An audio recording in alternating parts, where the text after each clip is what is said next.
नमस्कार। आप सभी का मेरे चैनल पर स्वागत है।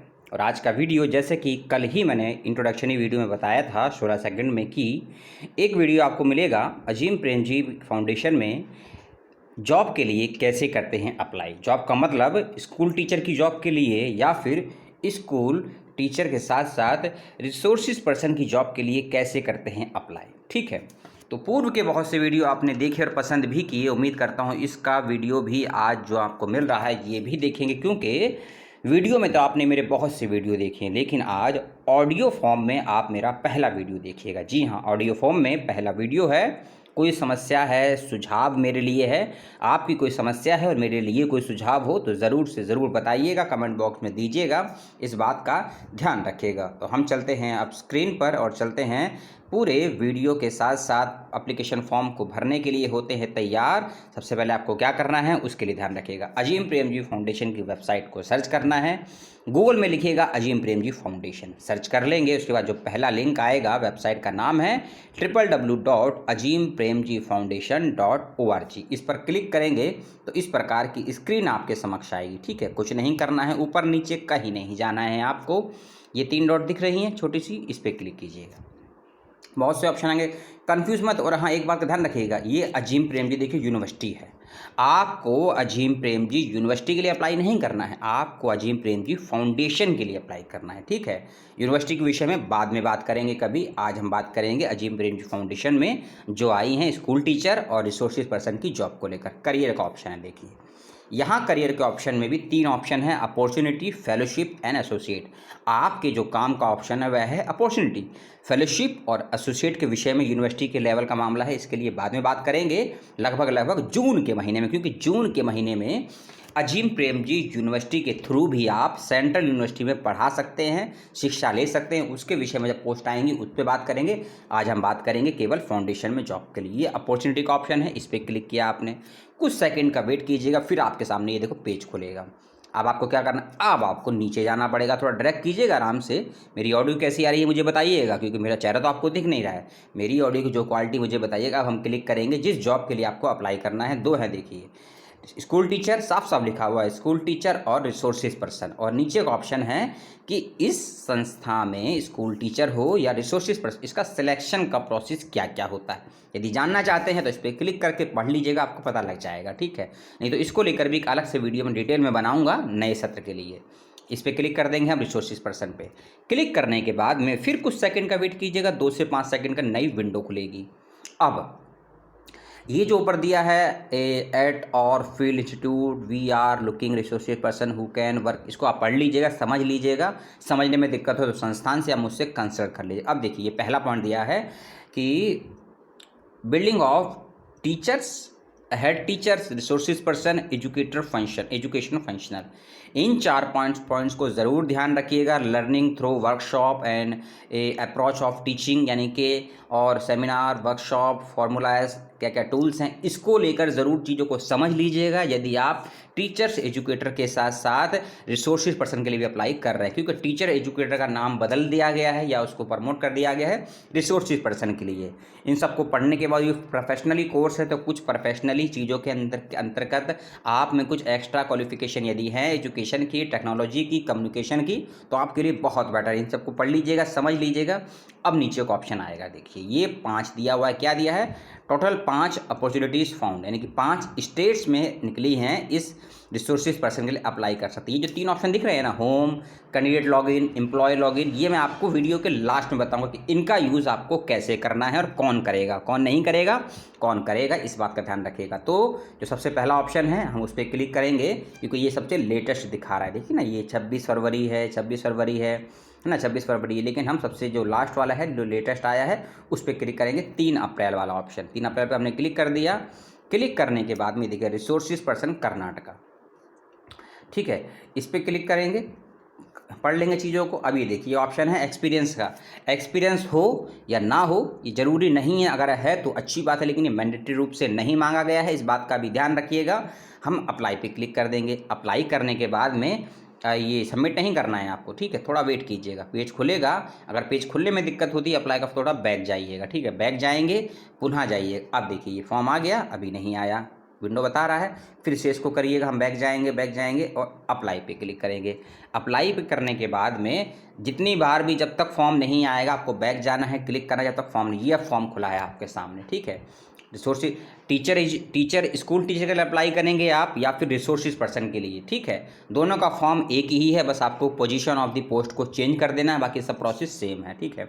अपना टाइटल भर दीजिएगा, मिस्टर मिसेज जो भी है, अपना फर्स्ट नेम और लास्ट नेम भर दीजिएगा और जो आधार कार्ड पे दिया गया, अपना वह ईमेल आईडी और फ़ोन नंबर दीजिएगा जिससे संस्थान आपसे बातचीत, संपर्क, कांटेक्ट कर सके। फिर से कहता हूँ, वही फ़ोन नंबर और ईमेल आईडी आप सभी स्टूडेंट डालिएगा जिससे संस्थान यानी कि अजीम प्रेमजी फाउंडेशन आपसे बातचीत या संपर्क कर सके। इस बात का ध्यान रखिएगा। ऐसा मत कीजिएगा अपने फादर का, मदर का, ब्रदर का, कज़न्स का फ़ोन नंबर, ईमेल आईडी डाल दें और यदि आपके इंटरव्यू की डेट, एंट्रेंस की डेट आए तो उनके पास जाए ईमेल और आप कहें कि हमको तो कोई कॉल मेल ही नहीं आया है। इसीलिए वही नंबर फिलअप कीजिएगा जो आपके पास मौजूद हो। डेट ऑफ बर्थ और ये स्टार लगा हुआ है, ध्यान रखिएगा, ये मैंडेटरी चीज़ें हैं। करस्पॉन्डेंस एड्रेस भरिएगा अपना प्रॉपरली, परमानेंट एड्रेस भरिएगा प्रॉपरली, पिन कोड के साथ भरिएगा, कंट्री को सिलेक्ट कर लीजिएगा। अब अगला ऑप्शन है ग्रेजुएशन, एक पोस्ट ग्रेजुएशन का, ठीक है। ये ऑप्शन आया है, पीजी किस सब्जेक्ट से किया है इसको आप यहाँ सेलेक्ट कीजिएगा। यहाँ आ जाएगा ऑप्शन एमए है, एमएससी है, एमकॉम है, ठीक है। अदर्स का भी ऑप्शन है, ठीक है। एक ऑप्शन दिया है पीएचडी का। यदि आपने, देखिए आप इसमें किसी ने एमफिल किया है तो कहेगा मैंने एमफिल किया है, एमफिल किया है तो अदर्स का ऑप्शन क्लिक कीजिएगा यहाँ पे, ठीक है। और यहाँ अपना डिग्री भर दीजिएगा, कहाँ से किया है वह भर दीजिएगा। और यदि पीएचडी किया है तो भी वही है, अपना कहाँ से यूनिवर्सिटी से किया है वह भर दीजिएगा, अपना कीवर्ड भर दीजिएगा। अभी हम पीएचडी की बात नहीं करेंगे, मान लीजिए आपने एमएड किया है, एमएड कर दिया है, कहाँ से किया है, संस्थान से किया है, उसका नाम पता जो भी है वह भर दीजिएगा।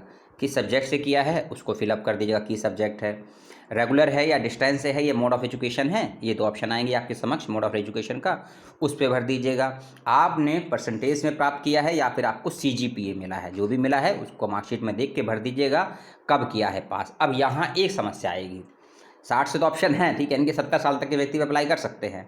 2019 का ऑप्शन आ रहा है। अब समस्या ये है, यदि किसी ने 2020 में कोविड की वजह से एग्ज़ाम तो हुए नहीं थे, तो यदि किसी ने 20 में पास किया तब क्या करें। 20 का ऑप्शन तो है नहीं और अदर्स का ऑप्शन भी नहीं आ रहा है। तो इस सवाल के जवाब के समाधान के लिए मैं यही कहूँगा, आप जैसे मैं खुद हूँ, मैंने भी अपनी वैसे मैंने कई विषयों में मास्टर्स किया है मैंने, लेकिन मेरी भी एक मास्टर्स 2020 में पास आउट था। मेरी समस्या है कि मैं किस सब्जेक्ट से अप्लाई करूँ, 20 का ऑप्शन तो नहीं आ रहा है। तो इस सवाल के समाधान के लिए मैं यही कहूँगा, और यही ऑप्शन बीए के बच्चों के साथ भी आएगा। जैसे बीए का इन्फॉर्मेशन भरेंगे ना नीचे, ये आप देखिए, ये आ गया ग्रेजुएशन, बीए है, बीएससी है, बीकॉम है, जो भी है। और अगर कोई सब्जेक्ट आपका ऐसा है कि आपने मान लीजिए बैचलर इन ह्यूमन राइट्स से किया है, बैचलर आपने बुद्धिज़्म से किया, तो ऑप्शन नहीं है तो आपको फिक्र नहीं करना है, अदर्स के ऑप्शन पे जाइएगा, अपना यहाँ सब्जेक्ट भरिएगा जिस भी सब्जेक्ट से आपने अदर्स से किया है, और भरने के बाद में इंस्टीट्यूट ऑफ यूनिवर्सिटी कॉलेज जो भी है उसका भरिएगा, कीवर्ड भरिएगा अपना जो मेन सब्जेक्ट है, या सभी सब्जेक्ट का नाम भर दीजिए, कोई दिक्कत नहीं आएगी। रेगुलर किया है, डिस्टेंस से किया है वह, परसेंटेज आया है या सीजीपी आया है वो, अब कंप्लीट वाला देखिए, यहाँ भी सेम वही प्रॉब्लम कह लीजिए या ऑप्शन कह लीजिए आ रहा है, 2019 ही आ रहा है, ठीक है, 20 नहीं आ रहा है। तो इन दोनों सवालों के जवाब के लिए आप संस्थान से संपर्क करेंगे तो बेटर रहेगा, क्योंकि इसका जवाब मेरे पास अभी तो है नहीं, जैसे ही आएगा आपको बता दूंगा। इसके बाद यदि आपने कोई एडिशनल कोर्स किया है, आपने मान लीजिए बीए के साथ बीएड किया है, डिप्लोमा किया है, सर्टिफिकेट किया है, उसको आपको यहाँ डिटेल भरनी है इस वाले कॉलम में जो दिया है एडिशनल क्वालिफिकेशन। आपने डिप्लोमा किया है, सर्टिफिकेट किया है, एडवांस डिप्लोमा किया है, कोई एप्लीकेशन सॉफ्टवेयर किया है, कंप्यूटर का कोर्स किया है, या कोई भी XYZ लैंग्वेज का या कोई ट्रेनिंग का या कोई वर्कशॉप का कोर्स किया है, उसका प्रूफ है तो उसको यहाँ लिख दीजिएगा। डॉक्यूमेंट नहीं लगाना है प्रूफ के रूप में, इस बात का ध्यान रखिएगा, ठीक है। कोई डॉक्यूमेंट अटैच नहीं करना है, जौन सा डॉक्यूमेंट अटैच करना है मैं आपको लास्ट में बता दूंगा क्या डॉक्यूमेंट्स आपको लगाना है, इस बात का ध्यान रखिएगा, लेकिन यहाँ डिटेल भर दीजिएगा। उसके बाद थोड़ा बड़ा कर लेते हैं, एम्प्लॉयमेंट। यदि आपने कहीं काम किया है संस्थान में, संस्थान का नाम पता लिखिएगा, किस पोस्ट पे किया है वह लिखिएगा, किस जगह पर किया है वह लिखिएगा, आपकी कितनी सैलरी है वह लिखिएगा, और कितने महीने काम किया है, 1 महीना 2 महीना, उसको लिखिएगा, ठीक है। और यदि नहीं किया है तो इसको नो कर दीजिएगा या नील कर दीजिएगा, नहीं कर दीजिएगा, इस बात का ध्यान रखिएगा। और जब आप इसको नो या नहीं कर देंगे तो ये डिजिटेशन लोकेशन ये आपको भरने की ज़रूरत भी नहीं, क्योंकि स्टार नहीं बनाए, देख लीजिए इसमें ना, यहाँ भी स्टार नहीं है। किया है तो अच्छी बात है, नहीं किया है तो भी अच्छी बात है, मैंडेटरी नहीं है भरना, लेकिन अगर आप यस कर देते हैं कि हाँ मैंने किया है तो आपको सब नीचे फिल करना पड़ेगा, ठीक है।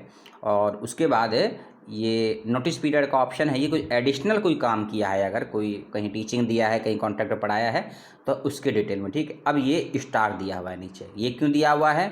यदि आपने कहीं काम किया है ना, तब आपको इसको भरना पड़ेगा कि आपने काम कब से स्टार्ट किया था, ये सन दिया होगा, ठीक है। इसमें देखिए ये दिया है ना, कितने साल काम किया, 1 साल 2 साल काम किया है, यानी कि मान लीजिए किसी ने आपने ये 3 सिलेक्ट कर दिया मैंने, और यहाँ मैंने ये 2 सिलेक्ट कर दिया। इसका मतलब है कि आपने 2 साल और 3 महीने काम किया है उस संस्थान में जिसकी डिटेल आपने ऊपर भरी। अब लैंग्वेज का ऑप्शन, इन 5 भाषाओं में से किस भाषा को आप बोलना जानते हैं, लिखना जानते हैं और पढ़ना जानते हैं, उस ऑप्शन पे ऐसे आपको टिक कर देना है, मान लीजिए, ठीक है। ये टिक कर देंगे। आप चाहे तो सभी पे कर सकते हैं यदि आपको सभी भाषाएं लिखना बोलना पढ़ना आता है, और यदि कोई इनमें से कोई भाषा आपको बोलने लिखनी नहीं आती है तो बदकिस्मती कह लीजिए या फिर गलत कह लीजिए, आप अप्लाई नहीं कर पाएंगे। इसमें से किसी को एक भाषा आना आपको ज़रूरी है, क्योंकि जब आपका सिलेक्शन होगा इस संस्थान में तो आपको इसमें से ही, इन्हीं में से किसी एक भाषा का चयन करना होगा अपने पढ़ाने के लिए, काम करने के लिए। यदि आप इनके अलावा कोई और विदेशी भाषा या कोई और भारत की भाषा जानते हैं तो उसका भी अपने रिज्यूम बायोडाटा में दीजिएगा, अच्छा रहेगा, ठीक है। रेफरेंसेस, इस वाले कॉलम के लिए समस्या बहुत बच्चों को आई थी कि हम तो किसी को जानते समझते नहीं हैं जो इस संस्थान में काम करता है, हम किसके रेफरेंसेस दें। तो बहुत से कैंडिडेट ने मेरे बारे में दे दिया था, मेरा नाम दे दिया था, मेरा पोस्ट मैं रिसर्च कर रहा हूँ वह है, मेरा हॉस्टल का एड्रेस दे दिया था दिल्ली का यूनिवर्सिटी का, मेरा मोबाइल नंबर और अपना अल्टरनेटिव नंबर जो कैंडिडेट है, और मेरा ईमेल आईडी, ठीक है। अब इसको भरने पे यदि आप मेरे बारे में डिटेल देते हैं, क्योंकि मैंने आपको वीडियो बना कर दिए हैं, मैंने आपको बताया है, ठीक है, तो रेफरेंसेस ये नहीं होता है, ठीक है। क्योंकि अगर आपका फॉर्म रिजेक्ट हो गया मेरा नाम देने की कारण से, क्योंकि इंटरव्यू में आपसे क्वेश्चन हो सकता है कि आपने जो रेफरेंसेस दिया था उनके विषय में कुछ बताइए, फिर संस्थान कहेगा कि नहीं, हम किसी यूट्यूब बनाने वाले वीडियोज़ को तो बिलीव नहीं करते हैं, कौन यूट्यूबर है हम नहीं जानते हैं। तो यहाँ रेफरेंस उसका दीजिएगा जिसको आप जानते हैं, चाहे वह लड़का है या लड़की है, जो अजीम प्रेमजी फाउंडेशन में जॉब करता है या करती है, या कर चुके हैं या कर चुकी हैं, उनका देंगे तो ज़्यादा बेटर रहेगा, आपको संभावनाएं ज़्यादा हैं सिलेक्शन की, आपके लिए पॉजिटिव रहेगा। मैं ये नहीं कह रहा मेरा मत दीजिए, लेकिन यदि फॉर्म रिजेक्ट हो गया तो उसकी जिम्मेदार ना मैं हूँ, ना संस्थान है, ना यूट्यूब है, ना ये वीडियो है, ठीक है। उसके बाद आप इंटरव्यू देना चाहते हैं या नहीं देना चाहते हैं, इसको बड़ा चयन ध्यान से कीजिएगा। यदि आप मान लीजिए नो कर देंगे तो क्या होगा, ये संस्थान बताए, क्योंकि मैंडेटरी है ये। और यदि आप यस कर देते हैं तब नीचे 3 ऑप्शन और खुलेंगे आपके समक्ष कि ये आप इंटरव्यू कब और कहाँ देना चाहते हैं, यानी कि कब का मतलब कौन से महीने में देना चाहते हैं, वो तारीख और डेट लिख दीजिएगा, और किस स्थान पर देना चाहते हैं, ठीक है। कोई भी आपका स्टेट का नाम जहाँ आप रहते हैं उसको दे दीजिएगा। वैसे तो ऑनलाइन ही चल रहा है सब कुछ, कोविड की वजह से तो हो सकता है एंट्रेंस और इंटरव्यू दोनों आपका ऑनलाइन ही होगा। एंट्रेंस में कौन कौन से क्वेश्चन होंगे, किस किस फील्ड से होंगे, लिखित में पेपर होगा, ऑनलाइन होगा, कितना लिखना है, वह सब मैं आपको अगले वीडियो में बताऊँगा, ठीक है। रोल एप्लीकेशन फॉर्म, जब मैंने होम पेज दिखाया था मैंने आपको बताया था कि आपको स्कूल टीचर के लिए अप्लाई करना है या आपको रिसोर्सेज पर्सन के लिए अप्लाई करना है। तो जिस भी पोस्ट के लिए आपको अप्लाई करना है उस पोस्ट का नाम यहाँ टाइप कर दीजिएगा, यह तो आप कॉपी पेस्ट भी कर सकते हैं, कोई दिक्कत नहीं है, मैंडेटरी है, इस बात का ध्यान रखें। क्योंकि जब आप ये भरेंगे ही नहीं, 1 मिनट पानी पी लेता हूँ, धन्यवाद समय देने के लिए। जब आप ये संस्थान को बताएंगे ही नहीं कि आपने किस पोस्ट के लिए अप्लाई किया है, तो वो आपका एंट्रेंस किस बेस पे लेगी, इंटरव्यू किस बेस पे लेगी, उनको नहीं पता, इसलिए ज़रूर भर दीजिएगा। उसके बाद देखिए जॉब स्पेसिफाइड क्वेश्चन, अब ये थोड़ा ध्यान से भरिएगा। How did you know about the opportunity, यानी कि इस इन्फॉर्मेशन के विषय में न्यूज़पेपर से पता लगा, एडवर्टाइजमेंट से, व्हाट्सएप से, यूजीसी पोर्टल से, मैगजीन से, सोशल मीडिया से, जॉब पोर्टल से, through a friend working in the foundation, कोई आपका ऐसा फ्रेंड जो संस्थान में काम करता है, या ईमेल कैंपेनिंग के माध्यम से, या फिर कॉलेज, क्योंकि जैसा कि मैंने बताया इलाहाबाद यूनिवर्सिटी हो, एएमयू यूनिवर्सिटी हो, इग्नू यूनिवर्सिटी हो, इस संस्थान से भी स्कूल टीचर और टीचर एजुकेटर और रिसोर्सेज पर्सन के लिए एप्लीकेशन मांगी गई थी कि आपको वहाँ से पता लगा है, ठीक है। आपको एक का चयन करना है, इस बात का ध्यान रखिए। कैसे, मान लीजिए न्यूज़पेपर का मैंने कर दिया आपको समझाने के लिए। फिर है एक ऑप्शन कि कोई आपका व्यक्ति इसमें काम करता है या नहीं, ठीक है। अगर करता है तो अच्छी बात है, नहीं करता है तो भी अच्छी बात है, ये आपको चयन करना है, ठीक है। कर देंगे आप, क्योंकि अगर आप यस करेंगे तब आपसे जब इंटरव्यू होगा तब आपसे ज़रूर पूछा जाएगा, क्योंकि ये आपके फॉर्म की इन्फॉर्मेशन इंटरव्यू लेते वक्त इंटरव्यू लेने वाले के पास होगी, उसके समक्ष होगी, उसके हाथों में होगी, उसकी स्क्रीन पर होगी। इसीलिए अपने जिस सवाल का जो भी जवाब दिया है उसको ध्यान रखिएगा, कहीं लिख लीजिएगा या स्क्रीन शॉट ले लीजिए, फ़ोटो खींचते रहिए कि आपको पता रहे कि आपने किस सवाल का जवाब क्या दिया है। क्योंकि ये फॉर्म से ज़्यादा ये समझिए आपका एंट्रेंस हो रहा है। जी हाँ, क्योंकि गांधी फेलोशिप का जब फॉर्म भरा हुआ आपने, उसमें बहुत से क्वेश्चन आए थे, उसके जवाब क्या दिए हैं आपने, वो एक तरह का एंट्रेंस था आपका। इसीलिए इस अजीम प्रेमजी फाउंडेशन के फॉर्म को भी एप्लीकेशन फॉर्म से ज़्यादा अपना एंट्रेंस समझिएगा, इस बात का ध्यान रखिएगा, ठीक है। बहुत सवाल ढंग से भरिएगा जवाब, क्योंकि फॉर्म का सिलेक्ट होना और रिजेक्ट होना यही तय होता है, ठीक है। अब दिया हुआ है choose your references test city nearest your current place of stay, कि जहां आप रहते हैं उसके नज़दीक कौन सा शहर या स्टेट पड़ता, डिस्ट्रिक्ट का डिस्ट्रिक्ट पड़ता है, उसको आप भरिएगा। इसमें देखिए कर्नाटका दिया हुआ है, छत्तीसगढ़ दिया हुआ है, ठीक है। और नीचे जाएंगे और नीचे जाएंगे, मध्य प्रदेश दिया है, राजस्थान दिया है, तेलंगाना दिया है। अब देखिए, वाह, उत्तर प्रदेश भी आ गया, उत्तर प्रदेश भी आ गया, देखिए ना, मुझे तो पता ही नहीं था कि सॉरी उत्तराखंड भी आ गया। उत्तराखंड में कितनी सारी जगह हैं, कितनी जगह हैं, किसी एक का चयन कर लीजिएगा। उसके बाद subject physics, chemistry, biology, English, Hindi, mathematics, history, geography, political science, Kannada, इन सब्जेक्ट या भाषाओं का आप चयन करेंगे जिसको आपको पढ़ाना है या काम करना है। सीवी को बोलते हैं बायोडाटा, बायोडाटा को बोलते हैं रिज्यूम। सीवी हो, रिज्यूम हो, बायोडाटा हो, कोई फ़र्क नहीं पड़ता, अपना टाइप कीजिएगा, किसी से बनवा लीजिएगा, उसको पीडीएफ में कन्वर्ट करवा लीजिएगा, कन्वर्ट करने के बाद उसको यहाँ अपलोड कर दीजिएगा। और लिखा हुआ है 2 MB, 2 MB से ज़्यादा नहीं होनी चाहिए, 2 MB या उससे कम हो, ठीक है। ये ऑप्शन है, क्लिक कर दीजिएगा और उसके बाद सबमिट कर दीजिएगा। जैसे ही सबमिट करेंगे आपके पास लिखा हुआ आएगा स्क्रीन पर थैंक यू, लेकिन आप कहेंगे नहीं लिखा आ रहा है, क्योंकि मैंने ये चीज़ें तो भरी नहीं है, सब ब्लैंक है ना, देख रहे हैं। जब आप सबको फिलअप कर देंगे और यदि कोई चीज़ आप खाली छोड़ते हैं या गलत भरते हैं तो आपका एक एरो बना हुआ आएगा, जैसे कि ये मेरे ऊपर आ गया है, यहाँ आपको पूछेगा यहाँ सही इन्फॉर्मेशन भरिए, और सही इन्फॉर्मेशन भर देंगे तो थैंक यू लिखा हुआ आ जाएगा। और जैसे ही लिखा हुआ आ जाएगा आपको कुछ नहीं करना है, ये विंडो अपने आप पॉपअप हो जाएगी, बैक चली जाएगी। अब आपको खोलनी है अपनी ईमेल आईडी। अब ये जो 3 ऑप्शन है ना, login ID, login, candidate login, home, employment, अब इसका यूज़ करना है आपको। फॉर्म कंप्लीट तो हो गया, लेकिन अभी 2 स्टेप बाकी। अपना खोलिएगा ईमेल आईडी जो आपने रजिस्टर किया हुआ है, उसके इनबॉक्स में या फिर अपडेट वाले ऑप्शन में या फिर प्रमोशन वाले ऑप्शन में आपको एक ईमेल आया होगा अजीम प्रेमजी फाउंडेशन की तरफ से, अजीम प्रेमजी करियर लिखा होगा, उसको खोलिएगा। उसमें आपको एक यूज़र आईडी और एक पासवर्ड दिया गया होगा, उसको कॉपी कर लीजिएगा, लिख लीजिएगा, सेव कर लीजिएगा। भविष्य में जब तक आपका सिलेक्शन नहीं होता है, आपके फॉर्म की क्या लोकेशन है, फॉर्म किस प्रोसेस में है, किस कंडीशन में है, सारी जानकारी आपको उसी लॉगिन आईडी पासवर्ड से मिलेगी। उसका यूज़ कैसे करना है, अब देखिए। आपको जाना है तीसरा बीच के ऑप्शन पे, कैंडिडेट लॉगिन पर। यहाँ आपको उस ईमेल आईडी का यूज़ करना है जो आपने अप्लाई की थी, आपके ईमेल पर भी आई होगी ईमेल आईडी और पासवर्ड, और उसके बाद लॉगिन कर दीजिए। उसके बाद एक विंडो खुलेगी, वो विंडो क्या है वह मैं आपको दिखा नहीं सकता हूँ, सिक्योरिटी रीज़न से आपके पास खुल जाएगी। वहाँ आप अपने फॉर्म का स्टेटस देख सकते हैं, समझ सकते हैं कि आपका फॉर्म किस कंडीशन में है, किस स्टेटस में है, ठीक है, आपका क्या प्रोसेस है। और फॉर्म अप्लाई करने के 2 से लेकर 3 हफ्तों के अंदर आपके पास एक ईमेल आएगा संस्थान से। जी हाँ, एक ईमेल आएगा संस्थान से। वीडियो समाप्त हो गया है, ठीक है, 2 मिनट और लूँगा, वीडियो समाप्त हो गया, 2 मिनट और लूँगा। जो ईमेल आएगा आपके पास 2 से 3 वीक में, उसके अंदर आपका फॉर्म सिलेक्ट हो गया है, आपको एंट्रेंस के लिए चुना जाता है। अब एंट्रेंस यदि आपका ऑनलाइन होता है, ऑनलाइन ही होगा, मैं ही लगा रहा हूँ क्योंकि संभावना है, क्वेश्चन मार्क है, यदि कोविड ऐसा ही रहने वाला है, आप भी जानते हैं 2 से 3 महीने तक, मई में तो इसकी पीक आएगी, पीक यानी कि अपने चरम पर रहेगा, उच्चतम स्तर पर रहेगा, आप भी जानते हैं।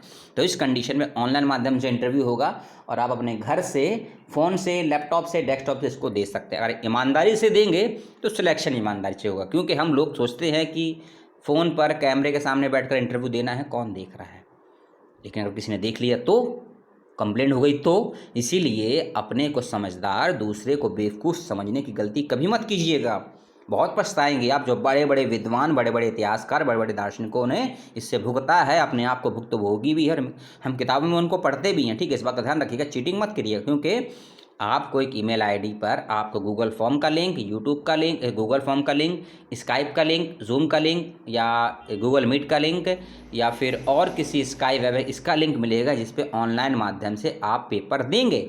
इस बात का ध्यान रखिएगा, इसकी जानकारी आपको ईमेल से ही मिलेगी, ठीक है। वीडियो समाप्त होगी। अब फॉर्म के भरने के बाद अगला प्रोसेस आता है एंट्रेंस का। एंट्रेंस से पहले सिलेबस का।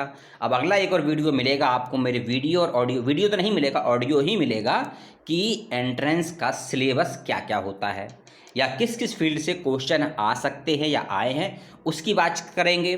क्वेश्चन एमसीक्यू माध्यम से आएंगे या डिस्क्रिप्टिव आएंगे या इंग्लिश में पेपर आएगा या हिंदी में पेपर आएगा, किस फील्ड से कितने क्वेश्चन हो सकते हैं, उसकी बातचीत करेंगे, ठीक है। तो अगले वीडियो का वेट करिए और तब तक आप फॉर्म को भर दीजिए, क्योंकि फॉर्म आया हुआ है। और फॉर्म भरते वक्त कोई और दिक्कत आती है, वैसे मैंने बहुत तसल्ली से समझाने का प्रयास किया, लेकिन मैं 100% सफल हुआ या नहीं हुआ ये मैं तो नहीं कह सकता हूँ, क्योंकि मेरा ये पहला एक्सपीरियंस है मेरे साथियों, ठीक है। तो अपनी समस्या, अपने सवाल, सुझाव दोनों मुझे दीजिएगा।